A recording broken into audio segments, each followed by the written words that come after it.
So as I say, I'm going to begin by trying to cover some of the particular aspects of history of woodlands in the Belfast Hills. And this isn't a bad slide to begin with.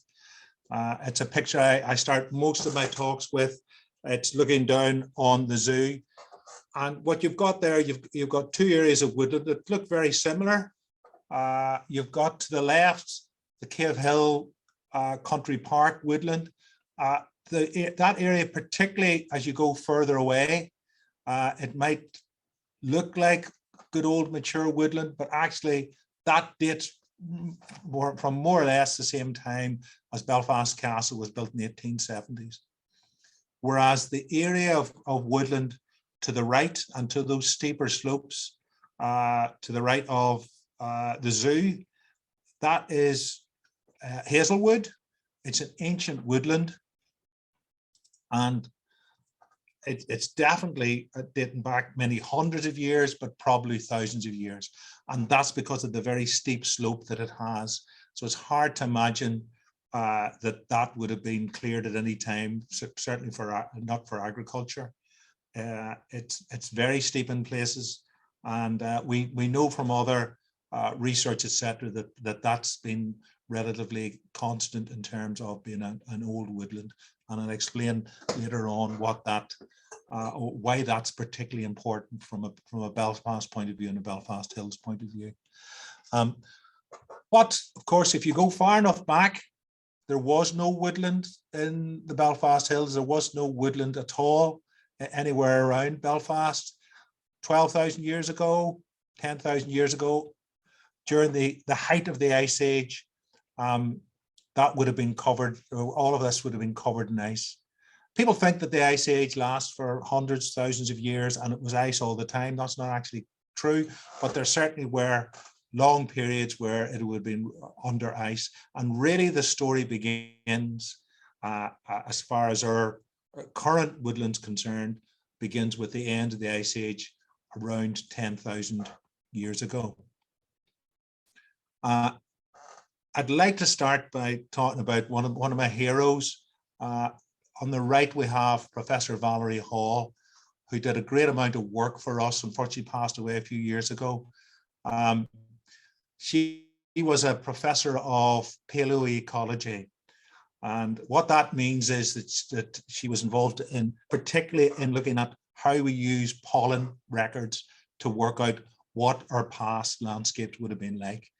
And she's here actually with a colleague, and as you can see, up to their ankles in water, actually in a sort of habitat that probably was quite dominant 10, 11,000 years ago when the ice was retreating. But what they're doing is they have taken a core.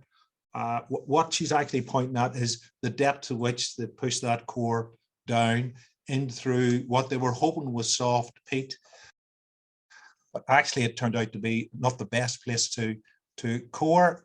It turned out that this was an ancient lake just a few thousand years ago. There's a look at the core. So the grey sludge to the right indicates that this was a pond. They were hoping that this was peatland going right back through many thousands of years. But it's a great picture to show you the tiny lines of what builds up as, in this case, mud right through the thousands and thousands of years. And that leaves a fantastic record of pollen. And that from that, given the dedicated work that these can do, particularly Valerie, could tell exactly what was growing in that area and in other parts of the hills right through thousands of years. You can see there's lots of little red roots in this as well. And that's probably a mixture of tormentil and of cotton grass roots. And actually the tormentil will come back to the story in a while. But by looking at this, we can tell exactly how our woodlands developed and then decreased and increased again over thousands of years. I'm going to show you a couple of some of the results from that in a while, but and hopefully break down exactly how they can work all this out. They take tiny slithers of those cores. They wash away as best as possible all of the organic matter except for the pollen, and then in a very painstaking way, they go through counting the different, they can recognize the different pollen, and therefore they can recognize what's being grown where. And another aspect to this, you might ask, how do they know exactly how long ago? Surely the mud could have gathered up faster in one place than the other. Do you remember the Icelandic volcanic eruption that we had? Gosh, it must be nearly 10 years ago now.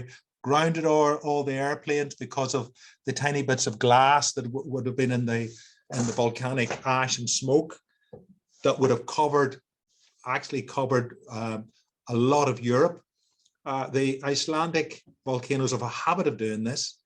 The little bits of glass are scattered right across their entire landscape. Each volcanic eruption has its own chemical signature in that glass. That the levels of elements mean that they can tell that was a particular eruption, say, of Thekla in 1236 BC. They've got other ways of dating that exactly, but that means that by looking very painstakingly across those sections, by coming across these tiny little layers of beads of glass, and by chemically analyzing them, they can say exactly when those dates were, which really fixes and gives you a better picture of what those landscapes were like. And that's particularly important from a tree point of view. And when they go through months of that work, this is what they end up with. Now, don't have a heart attack yet. I'm not going to take you through all of this. This is actually work done by James Perkins, one of the department students, worked with us quite a bit. And all I'm going to show you is, well, first of all, the top is the top of the core. It actually is 80 centimeters deep, right down to 2 meters. That takes you through a span from the bottoms about 10,000 years ago, right up to less than 4,000 years ago. So that's sort of like a journey over 7,000 years. Just look over to the black line at the black body at the right-hand side, and that's the build-up, the combined build-up of trees. So going right back to the end of the Ice Age, we had a landscape with very few trees to begin with, and actually the trees and herbs are over this side here. I'll talk to you about that a little bit more, but basically just to say that what we had soon after the retreat of the ice was a landscape that was full of sedges, sort of those rough grasses that were behind Valerie and the colleague up at Slieve na Cloy. Lots of grasses, actually a couple of plants that we would recognize today, or certainly their families, meadowsweet, buttercup. So this was very much an open landscape before the woodland started to gradually creep back and get introduced. So the bit on the left-hand side, I'm just going to flip that over. So we're running from the left 10,000 years ago right up to 3,750 years. And I'll take you through these upper lines are the different sorts of trees. So there's a few little appearance of, first of all, the very first thing that generally appears in what's almost like a tundra landscape is juniper. This is a tiny creeping conifer. We still get it in places like the Mournes.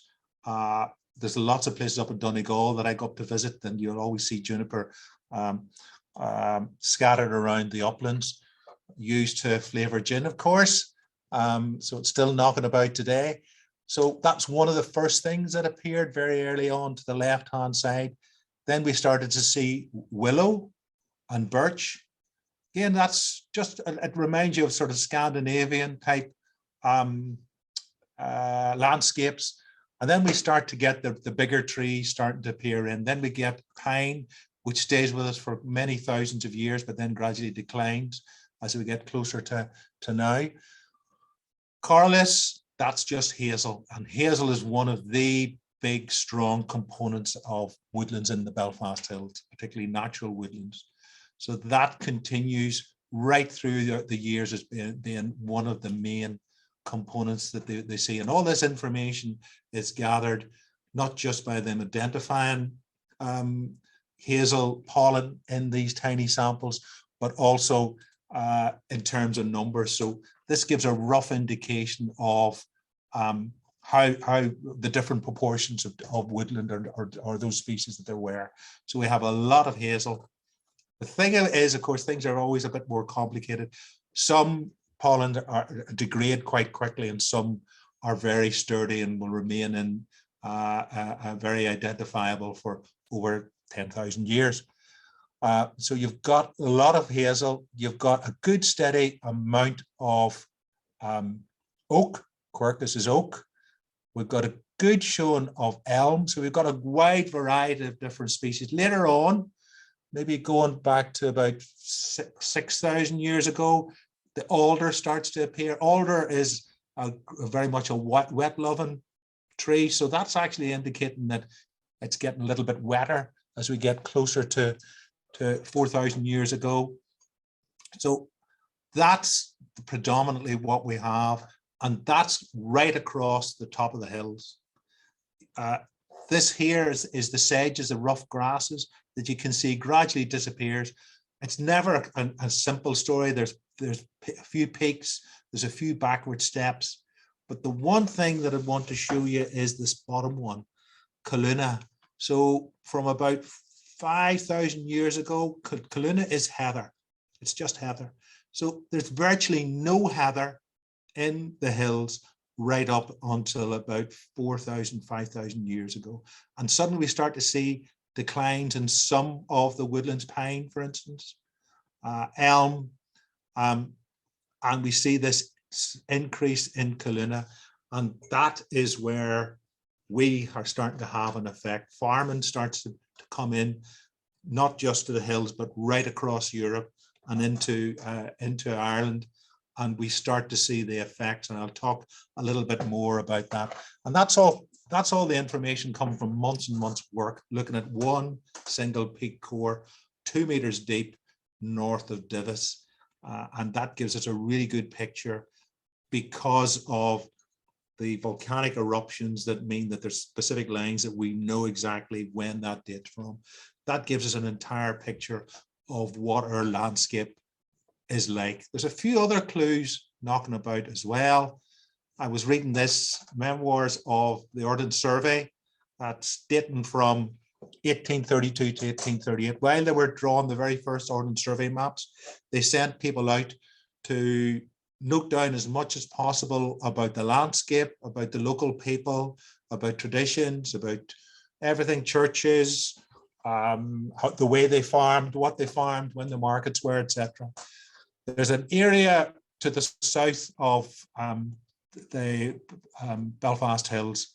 Some of you might know it quite well, Slieve na Cloy, Slieve na Gravery, down the other side of the Collin Valley from Divis.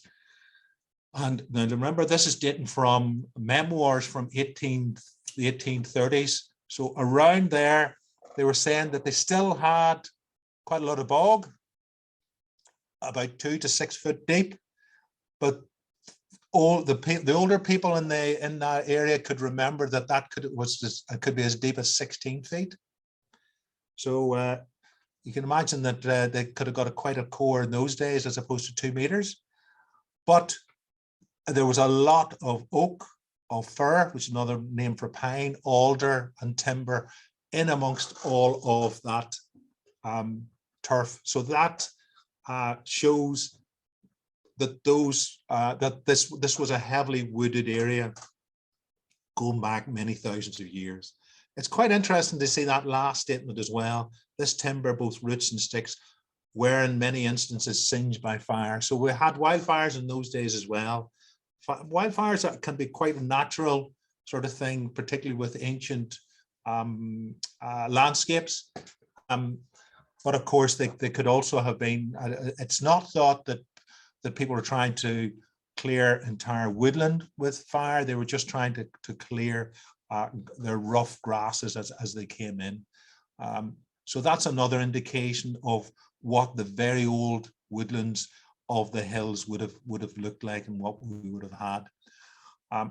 So there's this question, why, and this is true for all of our uplands, why were our uplands completely covered with trees and then why did they disappear? And it turns out, and I'm going to quote Valerie Hall here in terms of her particular opinion, in the late Stone Age, Bronze Age, the weather changed up and down quite a bit, but generally speaking, it was a Mediterranean climate. Also, the uplands would have been free draining soil.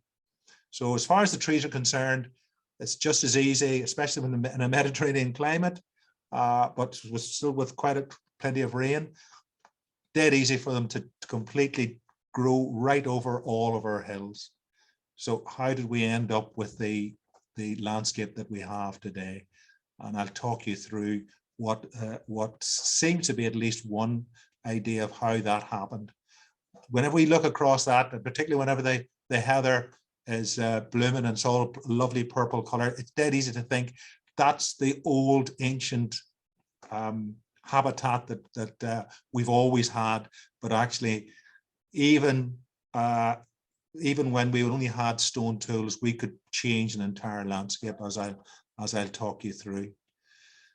These are wonderful drawings from a great book, The Atlas of the Irish Rural Landscape. So let's just remind ourselves, in the Ice Age, once the ice had disappeared, rough grasses, a few herbs. This is when you would have had giant Irish elk and all sorts of grazing animals, herds going across before the trees gradually started to appear. But it didn't take too long, 8,000 years ago, trees the whole way up over our hills. Our hills are quite low, but even over the moorns and some of the higher sets of hills, you talk about a tree line, but actually, certainly in terms of the sort of altitudes that we have, trees were growing over virtually all of our hills. It's when farming came in that, first of all, they would have cleared the lighter woodlands up at the top, particularly whenever they only had stone axes. When they started to develop bronze axes, they would then come into the more dense, bigger trees of the lowlands. Then they could actually start to fell those, but they were perfectly happy to live and farm in that better climate up in the hills. Then they started to come down, and the main theory seems to be that they were farming up, and whenever the next time you're walking up around Divis, that would have been light woodland with areas that were cleared for cattle, for other domestic animals, for growing crops. And whenever any rough vegetation came in, it's thought that they would have used fire to try to clear that rough vegetation. And over not too many generations, what actually happens is that the ash from those fires starts to clog up what was once free draining soil. And the minute you start to clog up your soil and make your soil waterlogged, the rain starts to gather. Rain is just that slightly bit acidic. It starts to turn that ground, a farmer would say sour, it turns it acidic. You start to get your heather, you start to get your rougher grasses, you start to get your rushes growing, and eventually they give up and they move down the slope. And they start to, for instance, right in the Bronze Age, they were starting to leave what was ending up being the heather tops of the summits. They would put their animals up there still to graze, but they would start to come down, and right down into early Christian period, start to clear the good areas of woodland. Now, what's a good area of woodland? it's supposed to be where elm is growing. That's supposed to be a really good indicator of good soil. Alder, wet, willow, wet areas, all of your different tree species grow on different, under different conditions or prefer different conditions. So they would have, what's a very small population would have gradually come off the foothills, the summits and the foothills, and started to live along the bottom of the hills. But they would still have been in very much a woodland dominated landscape. And they would have cleared really just the best areas for agriculture, usually along rivers, just as much for ease of living, as it were. But you generally find that there's these whole little villages of raths, these basically fortified farmhouses dotted around, particularly some of the river valleys as they come down from the hills, and in amongst, as I say, still a lot of woodland covering much of the valley floor. So that's a good representation there of what would be a farm, the beginning of a farmed lower landscape, still surrounded by a lot of woodland. Then, of course, and I'll just skip 1,000 years later, then what you're starting to get is quite well mature heather up in the hills, with the introduction of enclosed fields, and that means we start to get hedgerows. We start to get, but with not the high proportion of woodland that there would have once been. And then when you come to modern day, you're starting to see blocks of woodland planted. Now, this is a generic plan or pictorial representation of how our landscape would have changed, but actually it's very representative of the front of the Black Mountain, very similar. I suppose that picture shows you that little bit more in terms of you've got the uplands. Usually you have a line, you can see that line across that sort of encloses the flat uplands, the summits, the march ditch, as it were. Then you get the steep slopes. Then you get gorse, which isn't in those drawings. Then you get this line of woodland remaining, and then you get this quite intense and dense ladder fields and enclosed fields. So that's getting towards the sort of landscape that we have today. That's the sort of development. And it's hard to imagine when you look at that the woodland would have covered not just all of those fields, but right up and over the hills at one time. Having said that, there's a little bit of woodland also remain. You see that very steep little bit of valley there? I'll show that to you in another picture from the other side. So we still have those remnants of woodland hanging on. Now, I know this is a big map. The yellows outlining the Belfast City Council area. And we have these little dots of blue and red. And these are ancient woodland.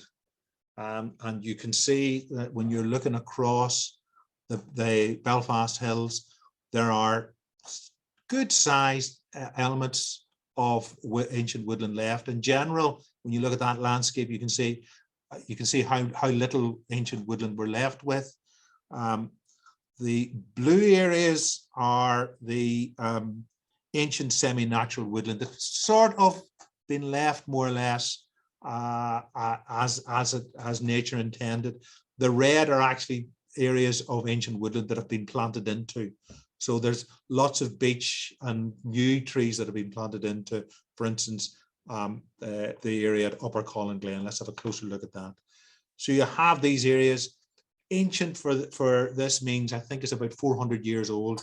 But some of these woodlands, and I'll talk later about Upper Colin, it's easy to look at that when you're walking through it and think this has been woodland for thousands of years, little mind hundreds of years.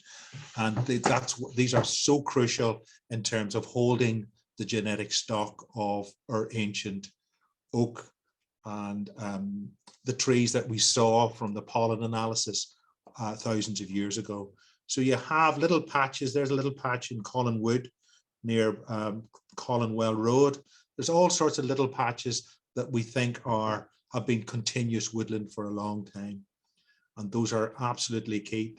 This picture is of Belfast, but of course there are other parts of the Belfast Hills that are beyond Belfast. This is showing some of the areas around Throne Wood and some of the southern areas around the Cave Hill Country Park woodland that we saw at the very start. But further up towards Carnmoney is a fantastic place for ancient woodland. And this is where I'm going to say that there is no better time to head out and have a look at some of these very old woodlands. Carnmoney in particular, the very steep sections of Carnmoney are fantastic for ancient woodland and for ancient and for flora, wildland, woodland flora, which are the key indicator of areas that have been woodland for a very long time. And then you have Hazelwood, that area of woodland that's just above the entrance to the zoo and the zoo car park. If you drive into the zoo car park and you're heading towards the zoo, take a look towards your right and there's a path that takes you up through Hazelwood. Very steep sections, and therefore those are sections that that have remained woodland for quite a while. Then there are areas around that. You can see there's good areas of woodland all around here. There's areas that are probably less continuous, let's say. So you've got Glasnabraddan Valley, which leads off very close from the Leisure Valley Park. Kentucky Fried Chicken's just beside the entrance there. Then that takes you through a great walk along the Glasnabraddan River down towards the Shore Road and down towards Gideon's Green, and you can walk on to Hazelbank. So that's a fantastic walk through a lovely bit of woodland. And then you've got Monkstown Glen up the top. That's managed by the Woodland Trust again, as is Carnmoney Hill.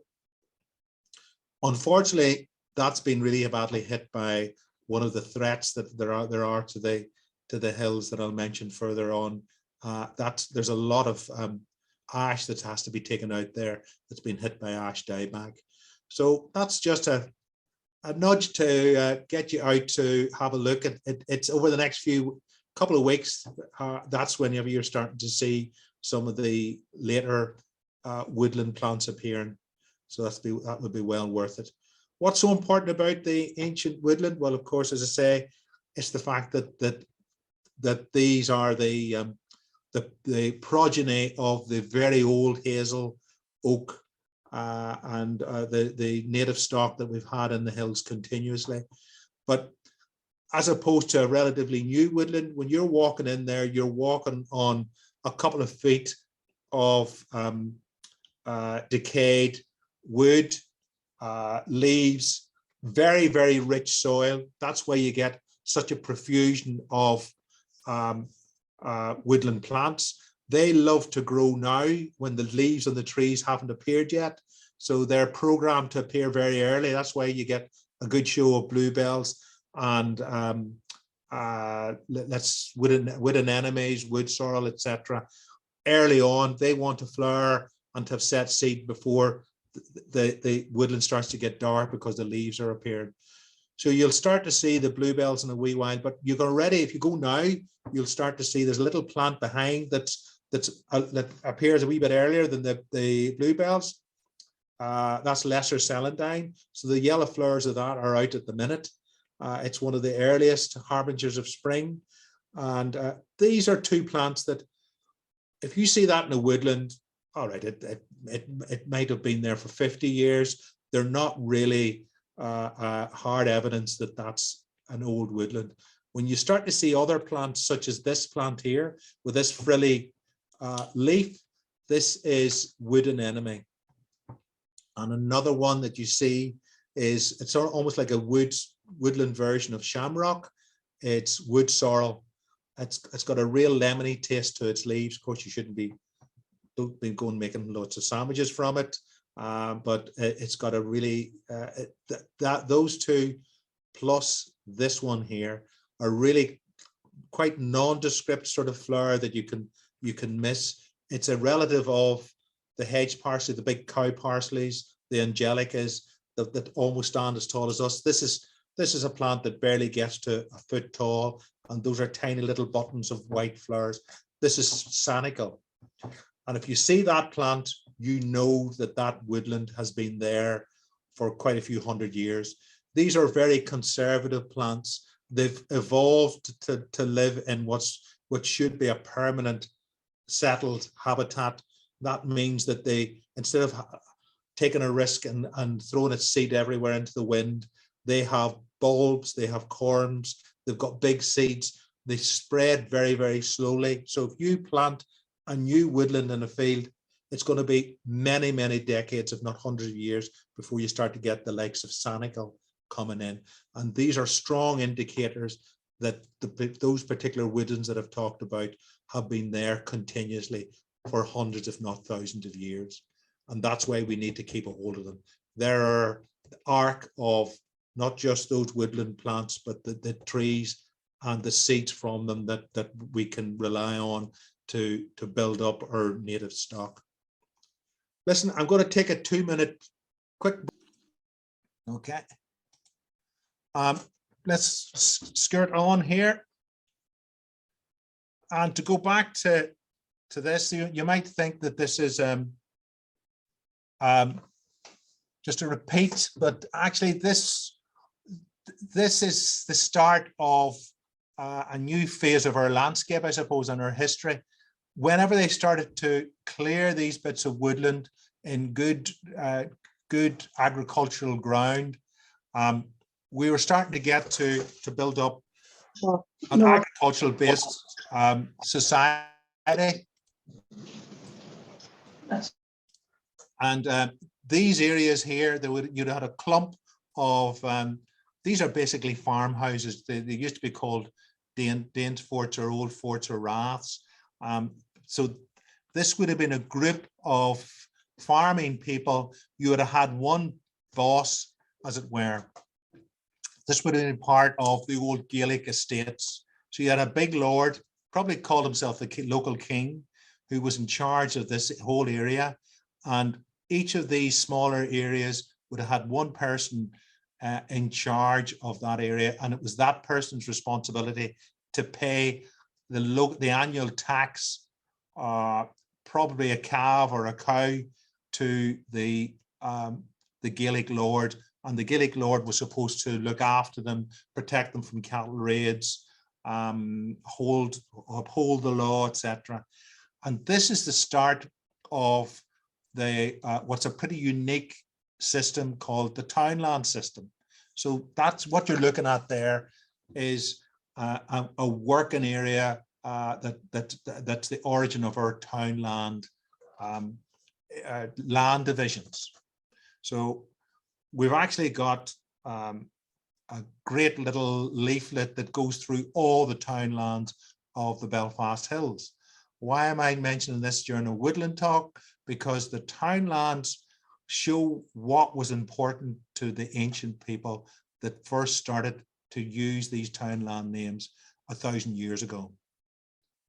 And there's such a high proportion of our townlands that are named after woodlands and trees. And that shows how important the woodlands were in terms of marking the landscape. If we take a look at the northern end, you've got Crockfern, you've got Colin Ward, you've got Ballysillan, you've even got Low Wood, for instance. That's a bit of a no-brainer in terms of its connection with woodland. All of those are connected or named after woodland, and not only woodland, but different types of trees. I'll just go through the southern end a wee bit as well. Budore, and you've got Ballycolin as well. So all of those are named after different types of trees. In fact, this leaflet, there's an electronic version on our website, but you can also, if you feel like popping in, we've got plenty of these leaflets. A great introduction to the landscape from a historical point of view. And the section that deals with trees, Clough-Fern, fern is Irish for alder. Colin Ward is the hazelwood of the Bard. So that's Call, which is that's an old name for hazel. Then Budore is the hermitage of the oak. So Derry's named after oak, Budore. And then you've got Ballystillen. Sillen is willow. There's other areas such as Skeg and Eel. Skeg is hawthorn. Hollywood, after holly. So all of these areas are named after the woodland that's quite often has long since disappeared. So there's a quick indication: alder, willow, hazel, oak. They've all left their mark in terms of the townlands, the names that we say we come from, etc. The other thing is that there are other clues to woodland. Auchnabrack, Wolf Hill, wolves very, very much depended on woodland as a retreat, as it were. And of course, they weren't the only ones. So we have areas that are hinting at the woodlands that would have remained in the hills. And the one thing that Valerie Hall said to me was that all the pollen analysis of the Belfast Hills points to us holding on to woodland for quite a considerable period after a lot of the other uplands had lost theirs, which is quite interesting. One of the main reasons might have been that at the back of the hills was one of the most massive woodlands that we had. I actually come from Mahara, so I'm coming from the other side of the loch. You can see Loch Ney there. That had a massive woodland as well. Killalta Wood, we're starting to get into good old politics. That massive wood disappeared pretty soon after the plantation period. Quite often it's said that it's the plantation was the cause of the loss of woodland. Areas being cleared out, for instance, for wolves, but also for the wood cairn, the old warriors from the various rebellions. The woods would have been the last retreat for the wood cairns, the soldiers, what turned out to be the raiders from, say, the 1600s. So clearing the woodland took on a political tone, as it were, and a control of how to gain control of the countryside. But it's not true to say that we lost our woodland because of the plantation. You could see already from the pollen record that we've actually lost a substantial proportion of woodland at least twice, if not 3 times. So there's all sorts of other factors to take on board. And perhaps the main reason why we've lost our woodland from the 1600s onwards has been money. It's been commerce. It's been people have made their fortune from hewing and taking down the wood from what used to be the massive expansive woodlands that we had, not just in the hills, but beyond as well. Why am I showing you a photo of a map of more or less the middle of Belfast? I want to point out 2 things. So this is just south of the City Hall. You've got Cromack Street and you've got Donegal Pass. The whole area south of, let's just say, the City Hall, that was the extent of Belfast when it was tiny in the 1700s. All of that area was part of what used to be a massive woodland, Cromack Wood. And there was a pass through that woodland. Sure, there was plenty, but one of them was what's now Donegal Pass. So if you're ever walking down Donegal Pass, you're walking down through what used to be an old pass through a massive area of woodland. Where did it all go? Well, actually, I've got this wonderful image. I think this dates from the very early 1700s. There's a lot of the woodland starting to disappear. A lot of the woodland disappeared. Wood disappeared in the.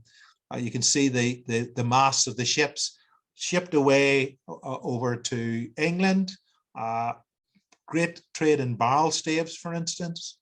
All the oak woodland that was there. a lot of the bark was actually used for tanning. Now, there's a great trade from Belfast of all of the cattle and livestock coming off, not just off the hills, but the whole hinterland of down in Antrim, coming into Belfast to get shipped away, to be slaughtered and then shipped away. And a lot of the rivers in around Barrack Street, for instance, were supposed to run red because of the amount of butchery and butchers that were working there.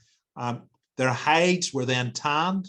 There's old tanneries used to be around Waring Street and the sort of more northern end of the city centre. And all of the oak that was felled, that oak bark was used for the tannins from that were used to tan the hides to then ship out and sell. So that's what happened to the woodland in and around Belfast. Even before Belfast started to grow, all of that woodland started to disappear, and it was commerce. Why am I taking you back to the to this core? Some of those roots are of tormentil. It's a little plant that you get growing in great profusion up in the hills. When they started to run out of oak bark, they were looking for other plants from which to get tannin. And tormentil is called bloodroot, is another name for it. And they actually, particularly in Dublin and the Dublin hills, young lads could make a bit of money by going out and collecting all these roots and bringing them into the tannery, and we know that happened around Belfast as well. So but they soon started, they exhausted the oak woodlands, not just in Cromwell but also in around Killulta. And it's amazing to drive through those areas today up towards the airport and think that was once a massive woodland that's supposed to stretch between the hills and Lough Neagh. But there were still areas, and this is that area that I showed you from the other side. This is the Windy Gap, very, very steep incline. I think I mentioned this in the Rivers talk, deeply rutted and very steep sides because of the little stream that's going through it. And in amongst little refuges like this, you have your willow, your old willow, your old oak, your hazel surviving in there. And on a continuous way. So these little places, plus the likes of Upper Colin Glen, those are the places that you can get. You're much more likely to get the old genetic stock of what we've had in the hills for thousands of years. And of course, that's so important to us now. There were bits of woodland up in and around Cave Hill in patches, but that they started to get into an era where people were starting to build possibly on the profits of, well, obviously mills, but also in terms of tanneries. I mentioned tanneries, getting rid of the woodland. They started to build their estates, and in this particular instance, they're building the deer park, and that was Lord Donegal's deer park. But that would have had patches of woodland in the steeper sections, and we still can see evidence of that today. But then we get into an era where as Belfast develops, the richer merchant classes want to build their big houses up on the slopes of the hills, and they want to surround their houses with a wonderful gardens and estate, and they want to plant that up. So actually a lot of our parks, I could rhyme quite a few of them off for you, are started off as private estates. You've got obviously the deer park up at Cave Hill. You've got Ligoneel Park. You've got Glenbank Park. Of course, you've got the McCances and Colin Glen. So rather, you've got the ancient woodlands, but you've also got what are really old parklands. So dotted around, and as Belfast develops, I always think this is a great example. You've got the Ballygomartin River Valley, and then coming down from the northern end, you've got the Forth Valley. And there was obviously a decision made that the Ballygomartin River is where the people that owned the bleach works, the mills that were along the Forth, they kept that quiet. and wooded, a large wooded area, whereas the fourth had all the mills and all the dye works, etc., and probably was pretty much cleared of a lot of the woodland. But actually, these little estates, these little parks and managed woodlands are quite important from what we have today, particularly as you go into the hill or go into the town. This is quite an interesting area here. For instance, this is basically the Ardoyne shops and the Upper Crumlin Road, and you can see Everton House, Wheatfield, Ballysillan House. These little areas here, even though they're quite close to the mill pond, these would have been quite wooded. And Ballysillan House, you can see there's a line of trees here. This dates back to the 1850s, 1860s. And this is what we see today. And as you're driving up that road, you'll come across a lovely patch of trees. Now it's now used as a school, so that you won't find your wooden enemies, your wood sorrels, but certainly you'll get that remnant of woodland that dates back to when there was a parkland. Actually, if you look up that road, the trees at the very end, that's Glenbank Park. This is owned by the Ewart family. So each of these are associated with the well-to-do mill owners, and they played their part in terms of planting woodland. And one final example here, it might be a bit hard for you to orientate yourself. There's one of the smallest townlands in Ireland, Tam of the Tay. This area here, you see the church, this is at the corner on the entrance into Colin Glen. That's basically the road coming out of the car park. And as you look across, you'll see some of these trees associated with Suffolk House. And this is what you'll see. And that's a giant redwood tree there. So there are clues in amongst all of these mature woodland. They may not be all native, but there are clues dotted around all of these areas that are being managed for the gentry of past woodland management. And they're an important component of what we've got left in Belfast and in the Belfast Hills. And of course, that means that a lot of this woodland, for instance, at Cave Hill and at Colin Glen, they were being managed for game as well, for shooting. And they would have planted a lot of laurel and pheasantberry, which were great for pheasants to hide under, but actually are a real nuisance in terms of invasive species, as we'll get on here. And I suppose the woodland at Cave Hill, people ask how old this woodland is. A lot of this dates to roughly the same time or after as the castle. The castle was built in the 1870s.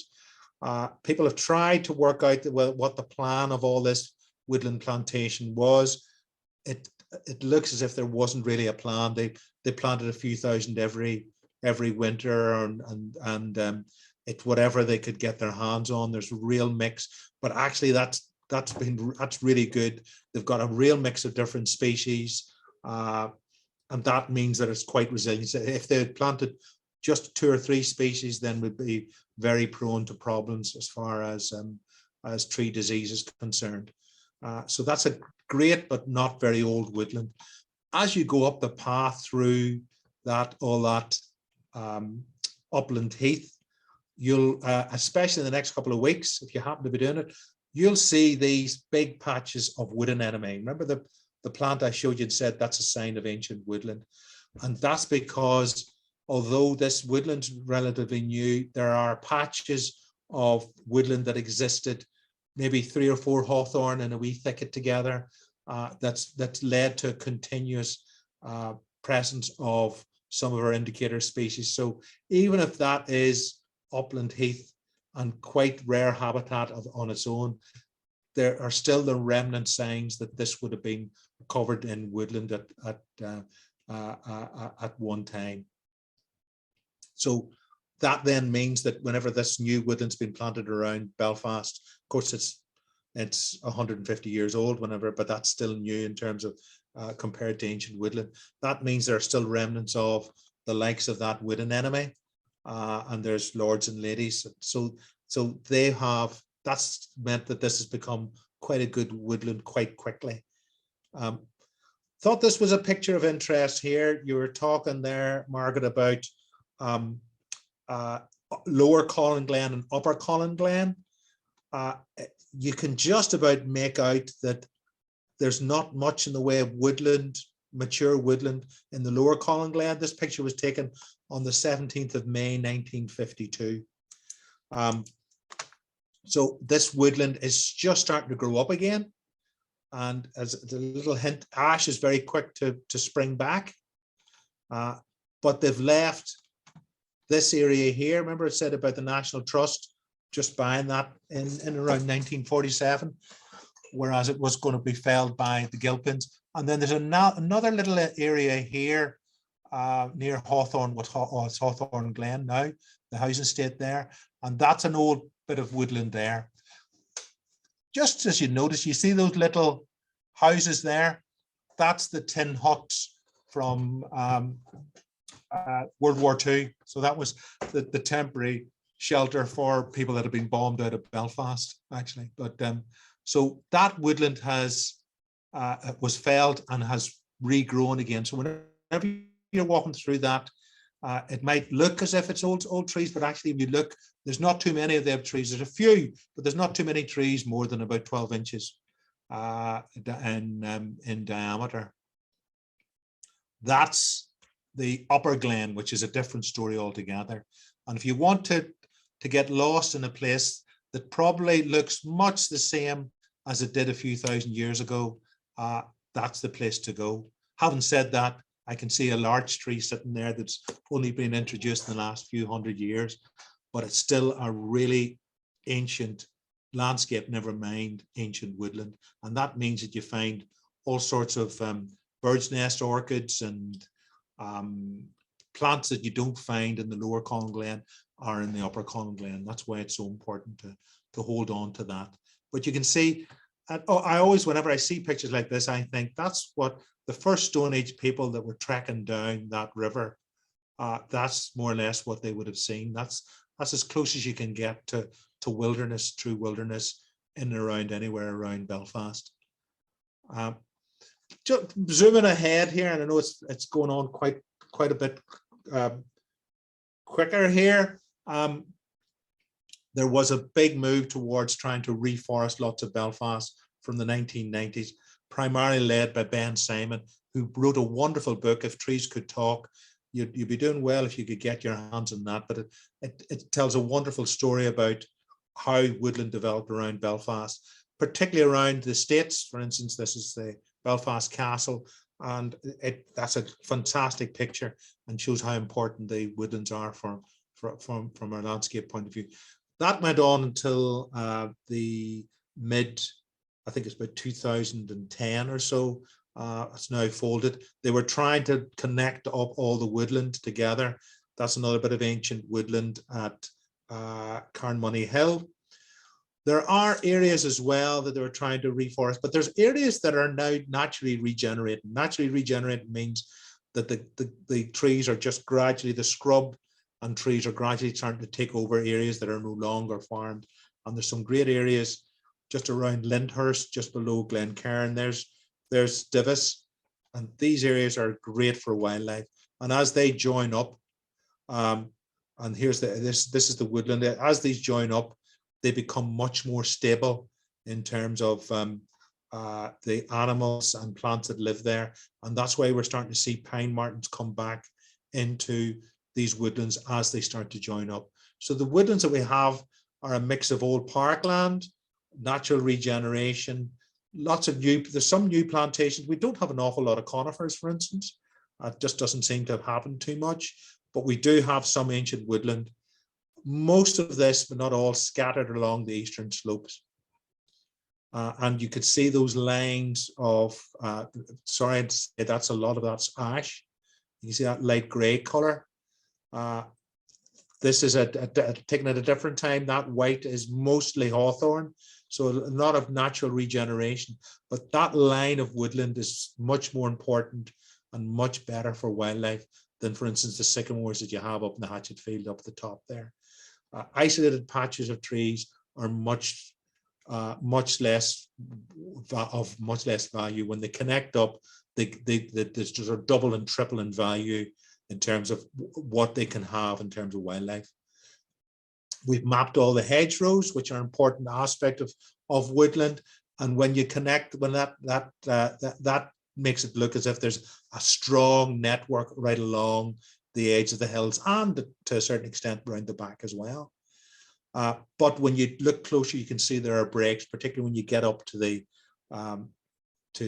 summits. It's hard to hold on to that woodland as you go across the upper stretches. But it's important to reconnect those up, and that we're going to concentrate on making those key connections that mean that there's a much greater connectivity across it. So what's the future of the Belfast Hills woodland? We have problems. There's the upper Colin Glen there. This is marked in terms of percentage ash. So the very upper stretches, there's not too much ash in. As you get further down, you're getting right up to some areas 30–50% ash. And with ash dieback coming in, this disease coming in, there's lower. Look how high the proportion of ash is in that. And that ash dieback looks like it's going to kill, we thought 90% of our ash. It looks like it might be a little bit less. It kills all the young ones very quickly. The middle-sized ones seem to hang on a bit longer. We're going to be doing some training and getting experts in and trying to talk to people who are managing these areas as to how best to manage for ash dieback. But that's going to have a very serious knock-on on our woodland. The walks that you used to have through continuous woodland, in perhaps only 2 or 3 years, you're going to see more and more gaps appearing there, and it's not an easy thing to solve. You first of all have to handle what are you going to do with all this dead wood, and then how are you going to replace all of this woodland. So it's a big task ahead of us. We've got invasives as well. Remember I was mentioning the laurel. There's a lot of Japanese knotweed, Himalayan balsam that loves to grow along woodland, particularly wooded river valleys, and we have to keep hitting this and keep managing it, and we're doing that to a certain extent, but it's very much managing it. You're not going to eradicate the problem, so you have to keep getting your work parties out every year to sort that out. Better news is up at the Colin Ward has been bought by Woodland Trust. In these lower areas, you can see there's a lot of the scrub land. These are the areas that are going to get planted out. The top area is going to be left as heathland, and that's going to greatly increase the amount of woodland that we have. Now, we've been planting since 2004, since we started trying to create new woodland. Woodland Trusts have been at it even longer. We've been looking at how we link up our woodlands and our hedgerows in particular. We're trying to look at the bigger picture, what it means for the whole landscape of the hills, what the hills will look like in 30–40 years time as a backdrop to Belfast. But of course, there's new things coming in now. What's going to happen? What benefit is it going to be planting trees as far as carbon sequestration, storing carbon is concerned? What does it mean in terms of flood alleviation? That's becoming quite important. What if you plant lots of trees, does that slow down the water that runs across the surface into the streams and gives you a big pulse of water heading down towards those areas that are prone to flooding in Belfast? And it seems like we can do a lot of good as far as that's concerned. There are issues to consider. This is actually a great photograph of some trees being planted by Cave Hill Campaign, who unfortunately are having their AGM tonight. There's a number of faces I would have seen here. So this is a good example of planting up trees, but I have to say that before I start going through some of the issues. We don't plant on peat. That's a a very simple rule that releases far more carbon, and the peat habitats that we have are so little in percentage that we need to have to look after them in our own right. We need to plant native species. The more local the plants that we plant, the better. We need to think about how good other habitats are from carbon and biodiversity value, and that's harping back again to the peatland, but also to some of the old established grassland. So we really have to think about, is this a good place to plant trees? As mentioned before, an area that connects two other bits of hedgerow rich or woodland is so much better for wildlife than planting another little island of trees. So how it connects up.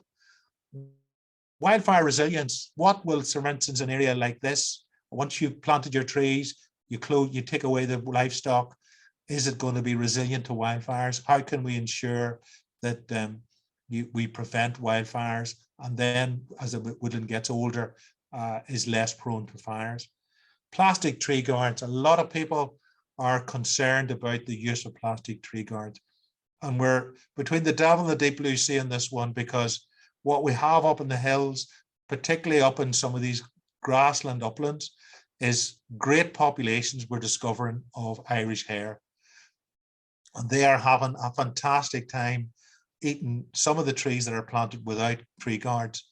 So we have to work out a way to, the Woodland Trust are doing a lot of work to try to find what else they can use. Wool, trying to think of what else they're using. Hemp, other materials that would be useful to replace plastic, and it's not easy. So we'll watch this space. We'll see what happens as far as that's concerned. But that's a real problem in terms of what we're doing. But also, it's easy to plant trees. It's less easy to look after those trees that you see in that picture for the next 50 years. In particular, looking after it for the next 5 years before they take off. And it's a terrible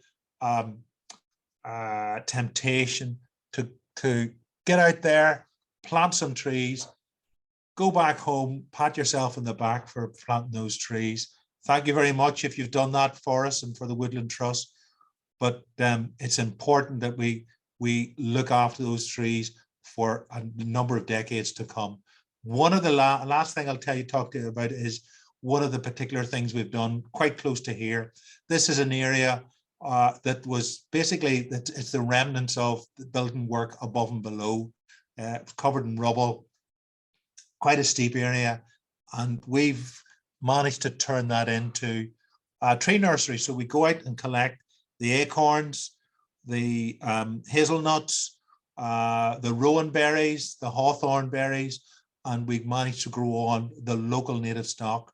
So we're very careful about picking, for instance, crabapple trees, go right up to the top of the hills, find those little trees that are hidden away in those steep valleys, and get what, as far as we can best judge, is the local stock that'll do best up in the hills.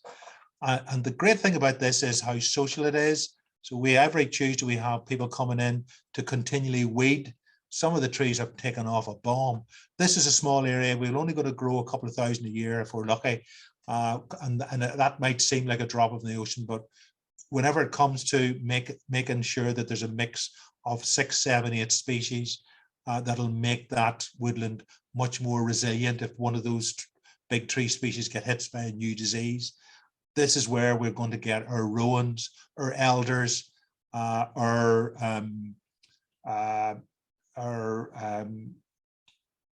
willow, special types of willow, all sorts of trees that will mean that there's a good number of species of plants there.